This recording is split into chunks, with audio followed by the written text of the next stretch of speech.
Welcome back to my daily report market analysis videos with me, Richard, Paramarket Analyst at Hantec on Thursday, the 21st of November. Looking at euro dollar, a little bit of a consolidation in recent days, little real direction, slight tick higher today, about 12 pips.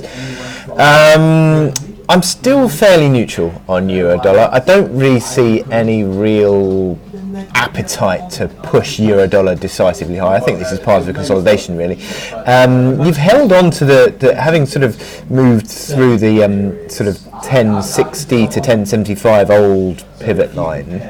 You've now started to sort of build on that. So there is a slight positive bias starting to come through, but you need to see euro dollar breaking back above 11 figure, I think, generally speaking. 1090 was the reaction high that we've seen recently. Let me get across the hourly chart here.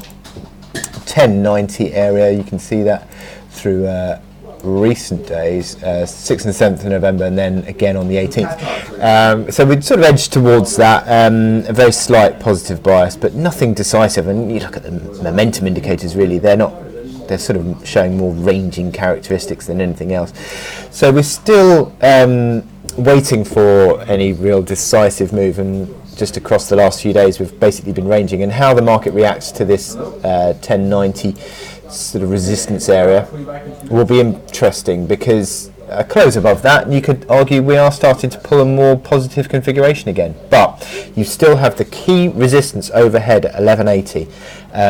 They were the October highs, and still a key barrier to decisive trending. As I said, trading above 11 figure, you start to take on that more positive bias, but to be honest, it's until you break out above 1180, I don't really see any really decisive move coming, but it would certainly help sentiment near term if you break out above 11 figure.